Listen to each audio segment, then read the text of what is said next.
everyone, and welcome to Writers Drinking Coffee.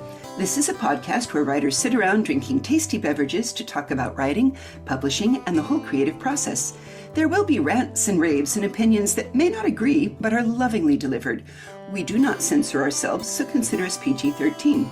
I'm your host, Jeannie Warner. This is episode 224, Interview with Jendia Gammon. Welcome, Jendia. Hi, thanks for having me. Oh, it is my delight. You wear so many interesting hats within our business here. You're an author, an editor, a publisher. Basically, you're a hard-working writer in every single facet of the business. Well, it's a lot of work, yes, and I write what I love to read, but I at this point it's kind of my oxygen, so it seems second nature. I entirely understand. And just this summer, you had a collection of short stories come out called To Wonder and Starshine. And I read them, and may I gush a little bit? Oh, yes, absolutely. Thank you. No, I actually went out and went straight out to Amazon and said, this is kind of the modern book of short fairy tales that people can read to their kids at night. And they're short enough, you can read a story and get the little darling to bed. But at the same time, they're not the standard. I remember I grew up on Grimm's and Christensen and Japanese fairy tales. They're not deeply in the obey your parents. They are whimsical and they are light, and they touch on beautiful things like, hey, making friends is awesome. I especially love the tentacles. Oh, that's great. What a wonderful thing to say. Thank you so much. Glad you enjoyed it. And yes, the idea was that it would be a collection of science fiction and fantasy with a little cozy horror. Very cozy sort horror. of little spooky, but not too bad. But most of them are just whimsical and mostly lighthearted. Some are a little bittersweet, but they're accessible for, I think, most audiences to read. Whereas The Shadow Galaxy by me, under my J. Diane Dotson name, is a set of maybe darker fairy tales, some of them light, but some dark. So the two together, published by Trepidatio/Journalstone, kind of represent that, homage to classic fairy tales while coming up with some new ones for people to enjoy. I just want to throw an oar out in the water that I had a niece with some sequencing disorders, so she had a hard time learning to read. And she did not really like your standard children's fare. It took until Lemony Snicket and the horrors in the walls and all of those for her to want to know what happens next. So, parents who think that kids just want, fluffy Peter Rabbit all the time, there is a taste for a little bit of scary under the covers with that flashlight. Yeah, I agree. And I think that's one reason Stranger Things is very popular with many generations. Maybe not the very youngest, but, some of the younger Gen Z and older Gen Alpha kids are really connecting, with any sort of, ooh, this is really creepy, but you also have these wonderful characters and the settings. They're so immersive, and it just really sweeps you up in the story. I mean, one could even say that conversationally, the tone has changed. Like, yes, I can go back and read how things were written for kids 50 years ago, and your writing and other writing for kids I am seeing now that is successful is honestly more, I don't want to call it adult in tone, but it helps you learn things the same way, like you read The Princess Bride and you says, Wesley knew that a syllabub was a tea and jam drink, but he also knew an apology when he heard one. So yeah, it takes weird things and it explains them and makes it easy. And yours don't shrink from using real words for kids. It just says a kid can learn this in context if you give it to them. And that's what I loved. Thank you. And that was how I came to love certain stories that I read. L. Frank Baum's Oz books, the original 14, were quite dark and scary, but deeply whimsical and imaginative. And, that was in the early 1900s. And I feel like he didn't talk down to his young readers. He told them a story as if it were a real thing. He was recounting. He was the royal historian of Oz, as he liked to call himself. And, I think that, inviting young readers into the story by not talking down, by just being clear, is the way that I want to be, because my favorite stories were the same way. I never felt like they were, watering down anything, that they were just telling the story. And if you could learn more, right? Yeah, absolutely you can. And a lot of times, some of the old fairy tales had, well, he's the third prince and his name is Peter, and he fires an arrow and it goes down a mouse hole and he follows it and, blah, blah, grows up and gets married. I gotta say, growing up and getting married is not something I dreamed of when I was a little kid so much as, hey, mice, cool, we can go into their world. Right. Yeah. And I wanted to go into space, or I wanted to go fight dragons, or maybe befriend dragons. And so, I had a different sort of goal, and a lot of it was not exactly obtainable, but I managed to find some really cool other things to do that were just as interesting, like science and like writing and working with other people. Yeah, and who's to say? I mean, in a world where robots used to be good and then they used to be bad and then they were beginning good pretending to be bad. I'm liking, I think Becky Chambers does Hope Punk, and some of your robot stories similarly reminded me of the we can be hopeful. Right. Exactly. And I love leaning into that. In my Amethyst Lantern series is all about that hope for the future. So tell me, if you will, backing up, were these stories that you'd written over the years that you just grabbed them all together, or did you set out saying, I kind of want to do a fairy tale book? A little bit of both, actually. Some of them, there were a few that were a little bit older, and a couple were reprints, like Copper about the robot was a reprint from a magazine that it was published in. But many of them are original, and I had just started writing things that entertained me to write, and I decided to compile the two different collections, To Wonder and Starshine in the Shadow Galaxy, just to kind of gather everything together and separate them a bit tonally because of their slight difference in tone. And I just felt that it was really fun to build that.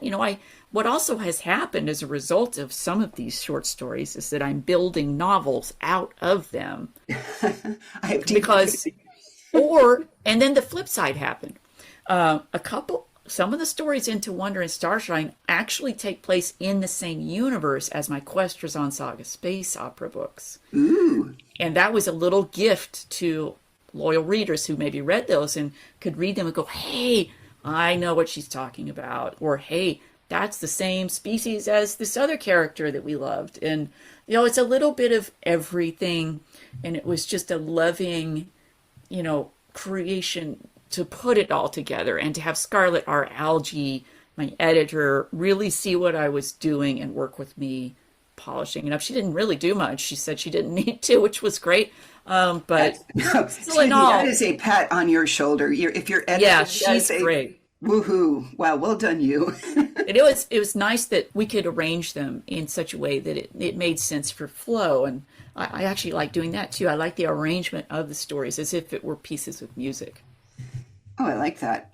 Yeah, that could make sense too. I mean, there's so many different ways that people talk about putting them all together, but the order that you did this collection in, I liked very much because it starts with, the familiar whimsical fairy sort of thing, and then it moves out a little bit to horror, and then out into space, and then right. directions, and it, start with what they know and then expand into interesting new directions once they're hooked. Yeah, and I pulled it off, and with Scarlett's help, obviously. So it's very satisfying to have that collection. And, I want to do more collections. I might want to make bigger ones, but I am, I have novel contracts I have to fulfill first. So sometimes I write the short fiction on the side as a break from the longer fiction. So that's one of my tactics. And that's kind of another way in which this all came about. It was like, I need a break from that novel. I'm going to go write this other story that is tickling my brain and get it out. I love that. I have a similar problem that I have a couple times.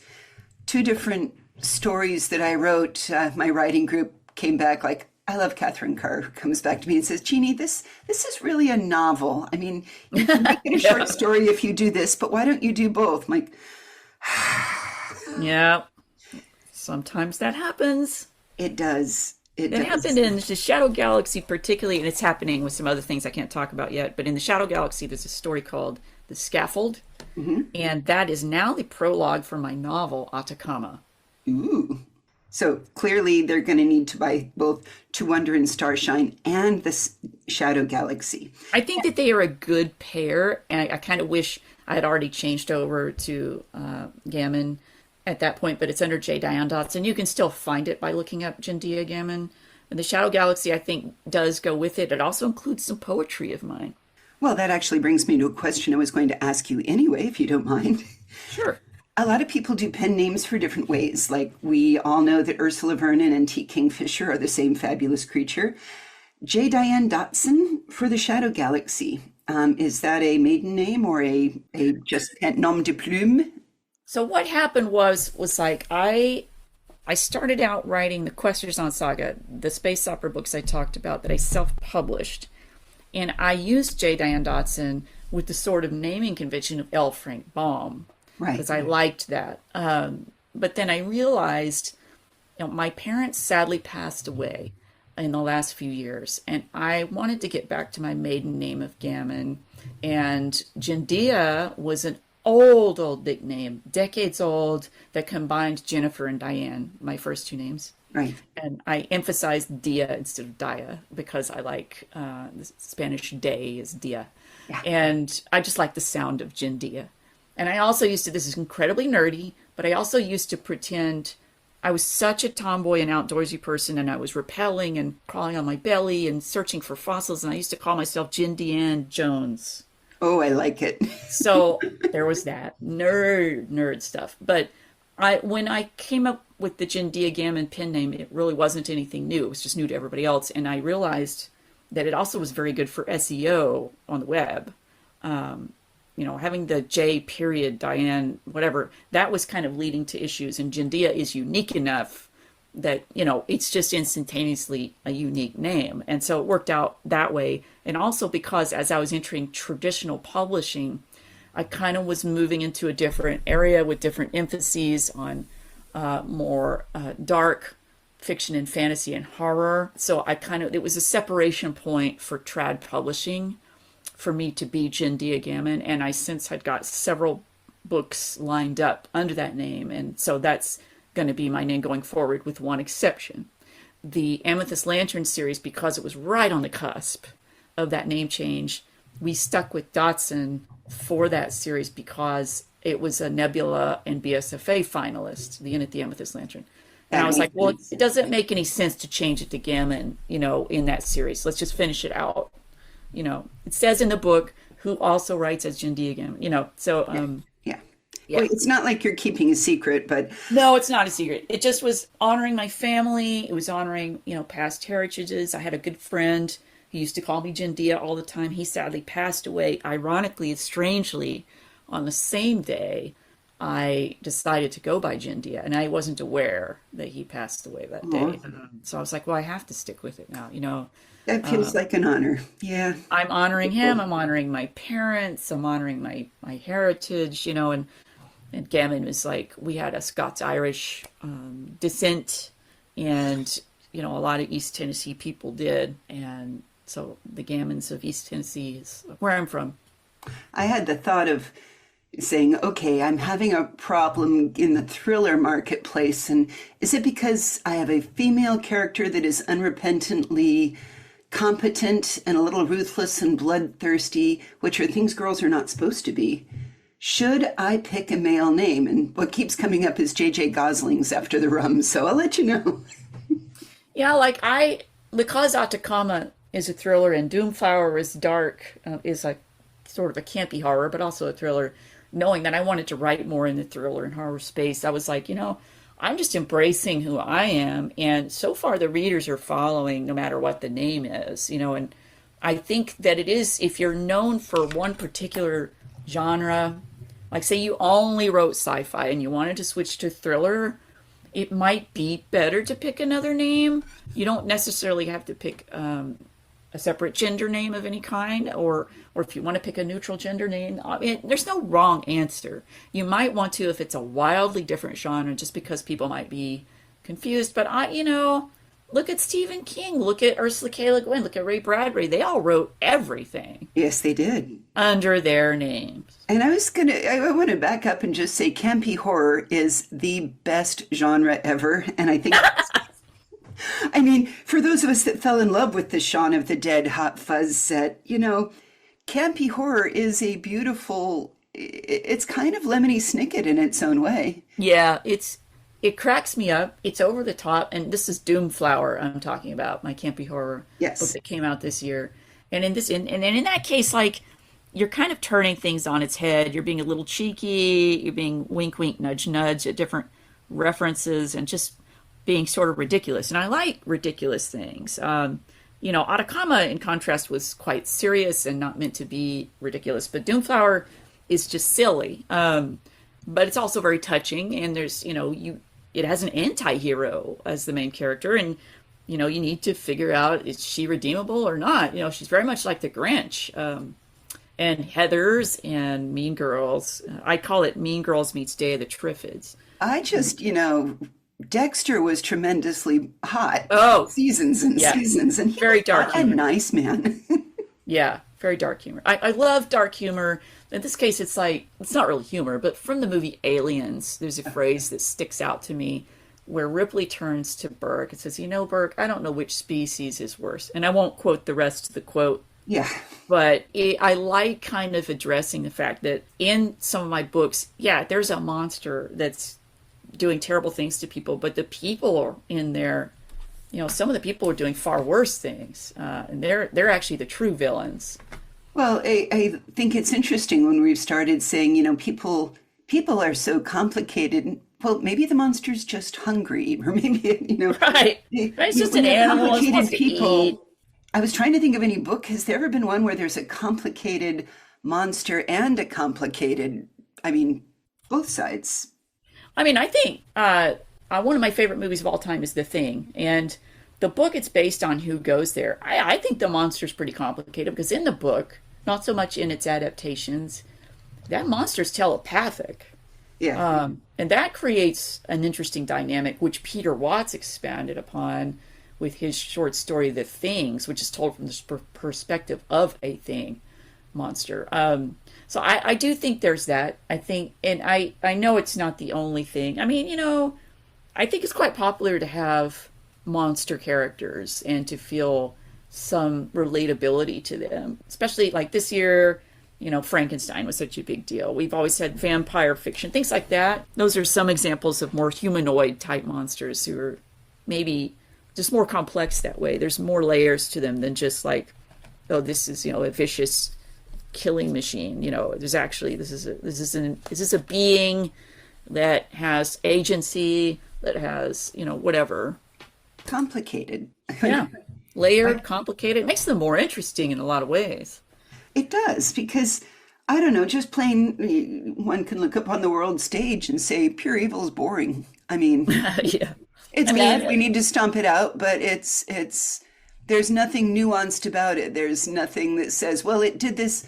Now I know many people don't like Batman versus Superman, but I loved it because it said very clearly that good people can do bad things if they get bad advice, and bad people can do good things for their own reasons. And that was very morally complex for the American audience. Yeah, I like complex characters, and sometimes it's, you kind of have to sit with these characters and make a decision.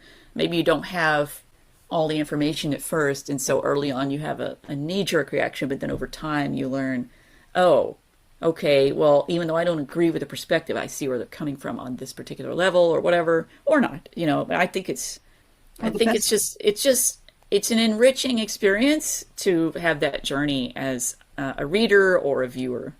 Well, character growth on all sides is interesting. I want characters to grow and change because of their experiences, which I have to admit there's some 70s fiction that is very hard for me to read anymore because I expect more now. I'm grown up. I get that. Yeah. Now, you did also touch on somebody near and dear to my heart, Frank Baum. I've loved since teenagerhood, and I spent in Arkadelphia, Arkansas, and read every single Oz books because they had them. So, Yeah. and I think there's one thing that you and I can agree that is glorious about the Land of Oz is he was a suffragette raised by, I mean, a suffragette fan raised by his aunt who was active in the movement. Every single most powerful force in the Oz books is a woman. Yep, he was a very much a feminist, and that's one reason I really loved the books. It was great to see women in charge, women being brave, and girls, young girls too. Everybody had a say. Oz was a land in which so many things were possible, and for that one to be just a given was, to me, groundbreaking. Even reading it as a girl in the '80s when he'd written it in the early 1900s. It was an army of women. That Yeah, General Ginger and her army with the knitting needles, I love plucking out the that. gems. They had the first trans character. Yep, Ozma, And who she is the has, ruler of Oz. yes. And that's, although I also liked Tip and I mourned Tip along with Right. Jack, Oh, Jack. Oh, bless Jack. Well, Jack's a very interesting character alone. Like Jack is sort of a ship of Theseus kind of character, isn't he? he is very much a Ship of Theseus character. Are you the same? For those that are not aware of Jack Pumpkinhead, every Tip would always carve a new head. And Right. if you So, replace things that break, when is it my grandfather's axe? yeah, exactly. Or or like a transporter device, like, are you really the same person if you're disassembled and reassembled in a transporter? All these philosophical questions. But with Jack, it was very much like, hey, wait a minute. Hold on. Is he the same Jack? Because he's a new pumpkin for his pumpkin head. And then, wait, he's living in a giant pumpkin too? Well, So, I want to go to a higher level here and say, as both a writer and a publisher, because you're involved putting together anthologies and other fascinating things, include Oz, follow this space. What do you think are some of the main perils and pitfalls of publishing today? oh gosh, well, publishing is going through a lot of rapid changes, just like everyone, due to technology, to changes in distribution. When you lose major distributors, that sort of can kind of become a problem. And then, to say it mildly, and that's affected both prose as well as comics. So it came out of, I think, like having the pandemic, a lot of people were writing books, and that flooded the market in a lot of ways. And reading, I want to be fair. We read, we crafted, we did all kinds of things. And that part, was partly how we coped. And it's great that people were writing. I feel like publishing has not quite caught up. I feel also that there's a disconnect between what publishing can mean, and I come from a perspective of both self-publishing and traditional publishing, and so I feel like there's a lot of opportunity, but the problem is there's a lot of competition. So publishing today is sort of dealing with that and dealing with changing technology, changing tastes. Like, print is dead. Wait, no, special editions are everything in print. And it's constant flux of trends, of tropes, of entirely new subgenres. Romantasy is really charged ahead. You see other genres coming back like a sine wave up and down, like horror is back, but that could change tomorrow. And, you don't want to chase trends when you write. So, but you have to be keen because editors are looking at the trends and you want to get your work to an editor. But the gateway to editors typically is via literary agents. Because of all the competition, it's harder and harder to get an agent. Are there as many agents now even? I don't know the numbers. I can't really answer to the numbers. It seems like there's fewer, but there may not be. And but you also want to make sure it's a legitimate agent, because you don't want somebody who just says, "Oh, I'm an agent now." They need the chops of selling books to editors at publishing houses. And one of the reasons to get an agent is to try to get one of the big five, one of the biggest publishers, which Right. is everybody's dream, right? To get that exposure, that distribution. But I come from the perspective of self-published, trad published, and I'm also a small press with Stars and Sabers. And small presses are taking some of the biggest risks and biggest innovations with stories. And I love that because that opens up opportunity for more writers and more readers. It really does. And not to slam any bunch of sad canines in any way, I just kind of say when I go out and like with my duotrope subscription and look at what people are looking for, there's a lot of themes that are, the LGBT friendlies. Hey, we want alternative voices. Hey, we want different perspectives. We really want to embrace the representation because it's bigger. I'm sorry, we're not just all selling to a bunch of white people in Arkansas or Kentucky to pick, places that we spent a lot of our childhood. We want to sell globally. We want, I want to know more about Indian mythology and Japanese mythology. Right. Representation is everything. And seeing the stories from other people's perspectives that we didn't grow up with is priceless and necessary. Let's understand each other more and be enriched by these tapestries of experience, of myth, of heritage that all the writers around the world bring to the table, and I think it's just such an exciting time. It is a challenging time in publishing, but it's also incredibly exciting. I want to give a shout out here just because it just occurred to me off the top of my head. You know who gave us one of the most universal theories of global horror that I looked into was the Vampire Queen. And when Anne Rice wrote... Anne Rice, yeah. Yeah, because her last theory of that woman went and looked out, okay, here's the vampires from these South Pacific Islanders where your legs stand in your closet while your torso rips off to go, eat children, etc.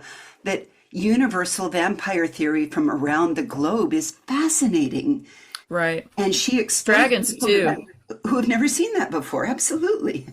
Yeah, I get really entertained by, dragons being in so many cultures and thinking, did they find dinosaur fossils and then they came up with these monsters, or did they come up with these monsters by themselves anyway?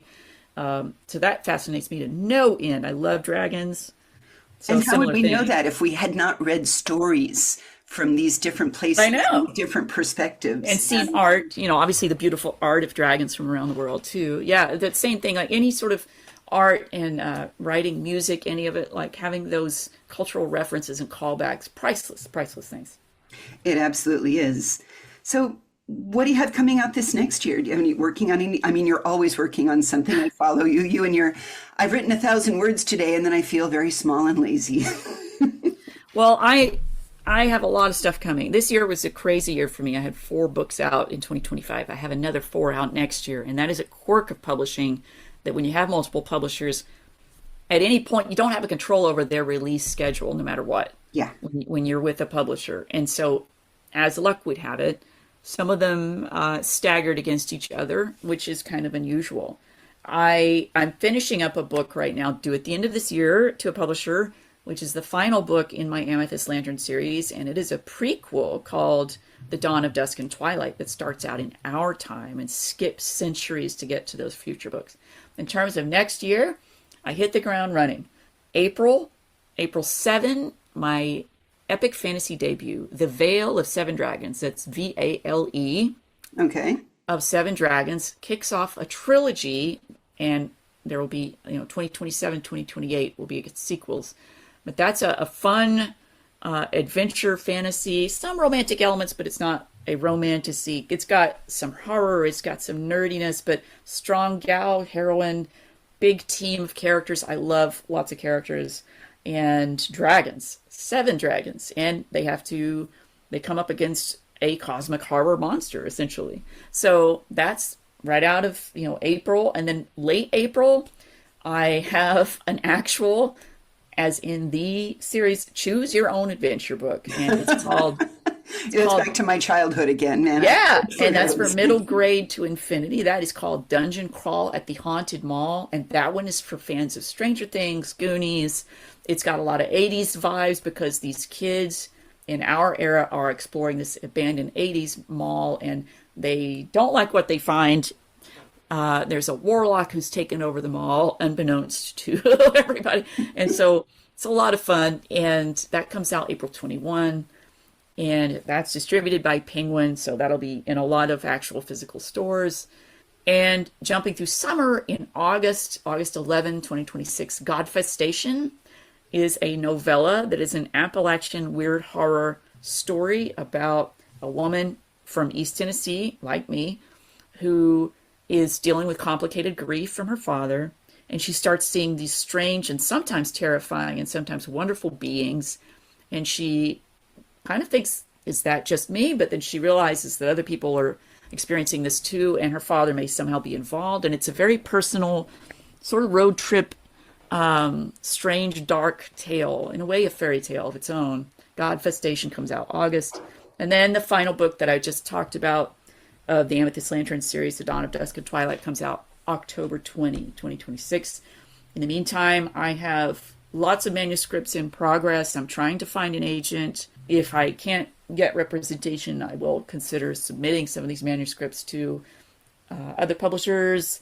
And yeah, so that's what's going on with my own work. That's the adventure of it. Do you have, I mean, I've talked to a lot of writers that say it's, if you can't get an agent, are you doomed? Or what are the No. methodologies? I mean, I have a spreadsheet of who did I send, when did I send it, what did they say? Is that your practice? Yeah. Or what's your Sure. method? Yeah, I have this huge spreadsheet, and I've had like 300 rejections in the past year and a half.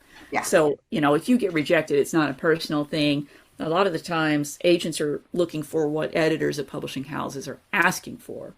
And it can be a very specific band on the, a frequency, so to speak.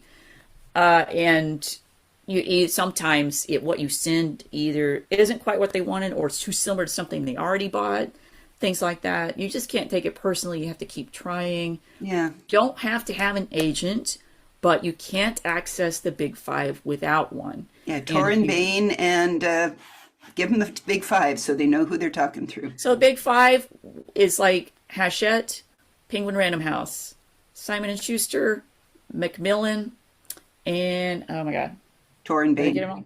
all? Huh? Tor and Bain? Oh, I didn't think about that. Did I get everybody? No. Say it's like Simon and Schuster, Hachette, Macmillan, Pan Macmillan. HarperCollins. Right. HarperCollins. So those are the main five, but beneath them are several large independent publishers who do well. And, Bloomsbury, for example, Kensington, I think, is independent. There's a lot of great ones. So, and some of them will allow submissions without an agent, but many of them still require agents. So the benefit of having an agent is that you don't have to deal with the legal stuff. They have a team for that.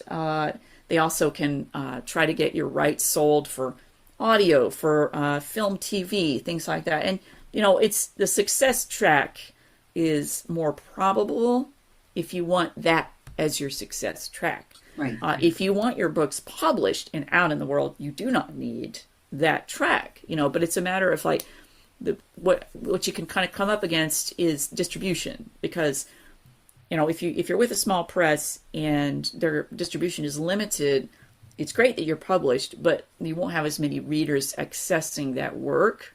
Certainly in person, a lot of things are print on demand, which is efficient, but it's nice to walk into a bookstore and know that you can get that book. So The first time I walked into a Safeway and I saw my friend Carrie Vaughn's book on the shelf, I called her. I'm like, Carrie. yeah, it's really fun. Big time. I did that for a friend of mine, Helen Glenn Jones, who also now works along with me at Stars and Sabers. And she's with HarperCollins, and I went to Barnes and Noble and walked in the door. Her book was right there, and she was just so excited. And, I feel like when Dungeon Crawl comes out, it will be the book that's in a lot of stores. And I can't wait to see that, because, it's otherwise booksellers have to special order my books, and I love it when they do. And I always steer people to go to those stores to buy my books so that they can support an independent bookstore at the same time. I wonder if Barnes and Noble and Borders did us any favors by consolidating, because the minute they sold out to Amazon.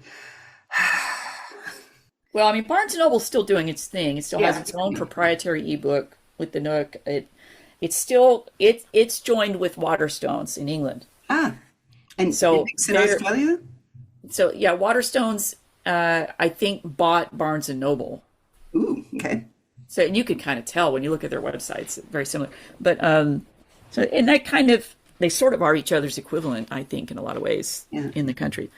And so we still have Barnes and Noble. I miss Borders. Yeah. We still have Books a Million, and that's some my hometown did not have Barnes and Noble, but it had a Books a Million, and it's I'm glad that we have options. I love going to support small independent booksellers.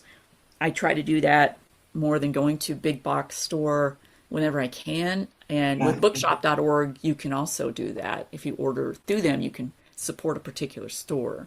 Bookshop.org is awesome. Yeah, it's great. Any advice for anybody out there who says, hey, I've written a bunch of fairy tales, I want to make a collection? What would you tell that person? Well, first you want to make sure it's good and clean and edited, and try to go ahead and arrange it, but you don't have to. And then try to look at publisher guidelines. Who's publishing short story collections? That's your first thing you need to figure out. And see what their submission guidelines are. Follow them to the letter, and start. Following instructions is huge. I want to underline that 3 times. Yeah, let me talk about that a little bit. So editors have to deal with a lot of submissions, and they're looking for a reason to say no because of the volume, because they can't say yes to everybody. Wouldn't it be nice? And one of the quick ways to say no really fast is if somebody does not follow the submission guidelines, because they're there for a reason, and that's what the editor wants. And if you're not going to do that, then they're going to give you a pass, probably. And they may not even read your work, because if you can't even get the upfront submission guidelines right, they're already looking for a no, and you've given them one right out the gate. So follow the guidelines, respect the editor, and don't worry about rejections. I've had so many, I can't even count them. That's not a reflection on your quality of writing. Like I said earlier, it's a matter of fit and opportunity, and what's open, things like that. Oh my It's God, never it's personal. almost exactly like a murder. To do a murder, you need motive plus opportunity. Well, I wouldn't know that, but I'm just saying, like, I definitely feel like there's opportunity out there for short story collections, and Sure. just do your research and ask around. Look for those books and dig through, like, read the books, read what's in the acknowledgments, who published it. Did that person have an agent? The author, did they have an agent? And if so, you could maybe try to work with them if it's a similar genre, or just, like, again, research the publishers. Who's publishing short story collections? I know that not everybody does, but several of them do. So You got to it's do the fine. work. You got to do the work. We can't do that for you. You have to do that. Exactly. Well, we will put links to the fascinating things we discussed during this episode on our website, which is www.writersdrinkingcoffee.com. Jendia, thank you so much. This was fantastic. Thank you, Jeannie. This has been a lot of fun, and I can't wait to share more stories with you, and also the Oz anthology, which we're working on, and that hopefully will release in May 2026. I assure you that you and I will be talking about Oz in May. Great. You've been listening to Writers Drinking Coffee, a labor of love and enthusiasm put together by the hosts. Our main web magic is cast by Deirdre Schween, and our sound engineer is Ksenia Chernievskia. Our intro and exit music is performed by Michael Engberg, who lives down under in Hervey Bay and runs Tin Can Music School. Our podcast sponsors are Arm Street in Kharkiv, Jackal Designs, The Bean Scene, distilleries that make maple bourbon, and wherever you like to take your notebook and laptop or write. And hey, thanks so much for listening.